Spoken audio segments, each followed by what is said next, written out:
morning. I'm recording this a little early because I'll be out of town this weekend. But this week's gospel story is about the road to Emmaus, which sounds pretty fancy, but it takes place after Jesus died and then came back again the next week. And the story starts like this. "I can't figure it out," said Cleopas. "Peter says Jesus' body is gone, and Mary said she saw Jesus. She said Jesus isn't dead anymore." "I don't believe that," said the other disciple. "When someone is killed, they are dead, and they can't come alive again." It was the Sunday after Jesus was killed, and the two disciples were walking along the road to a town called Emmaus. And as they walked, a stranger came and walked with them, but they didn't know who he was. "What are you talking about?" asked the stranger, "and why are you so sad?"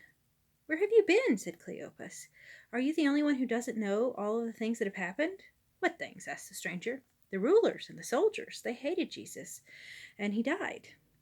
"Why did they hate him?" the stranger wanted to know. "Who knows? Maybe they thought Jesus was going to start an army and fight them.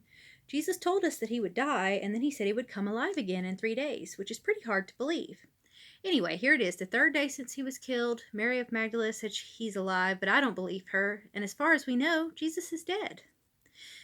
Then the stranger began to talk to them. The stranger told the story of Moses and of all the prophets. "Do you find it hard to believe that Jesus was killed?" asked the stranger. "Do you find it hard to believe that he came alive again?"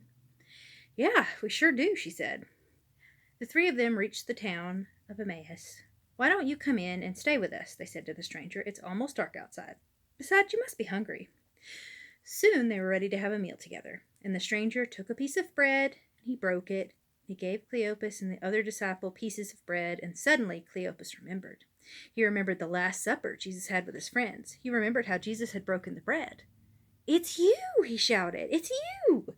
Jesus, you're alive!" And the stranger was gone. "We should have known," said Cleopas. "When we were walking along, the way he talked to us, I felt warm and good inside as I listened to him.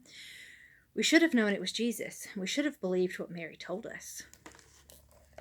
There's a stranger breaking the bread like we do every Sunday.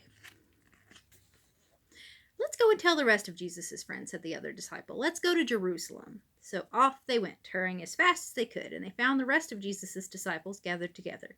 "Jesus is alive," said Cleopas. "We know," said the disciples. "Simon saw him. Isn't it wonderful?" "Oh, yes," said Cleopas. And then he told the disciples how he and his friend had walked along the road with a stranger. "We didn't know who he was until we started to eat. Then we remembered how we ate with Jesus just before he was killed. It was just at that moment when he took the loaf of bread and gave it to us to eat. We saw it was Jesus. And then he was gone." Have you ever had someone say to you, I've heard this before, have you ever had someone say that if Jesus came to your door, you wouldn't know it was him? Well, this is kind of where that idea comes from. The idea that anyone we meet could be Jesus, because when he came back, his disciples didn't know him. The people that he had been around his whole life didn't know him at first. So I like this story because of a couple reasons. One, they were just walking along this road. They were sad and they didn't quite know what was going on. And then suddenly Jesus came. And even though they didn't know who he was, he reminded them of what he had said. And that's kind of like life. Sometimes we're just walking along and we need a reminder about God's promises. But the other reason I like it is because the idea that anyone we meet could be Jesus or could be sent to us by Jesus for a reason. Now, this is a cool idea because it reminds us to treat everybody with love and respect, just like we would if it was someone we really, really cared about. Sometimes people are hard. Sometimes they don't look very attractive. Sometimes we think they're dirty or smelly, or sometimes they are. Or sometimes they're just kind of mean to us. But what we can remember is anyone we meet can be sent to us for a purpose. I hope y'all have a great week.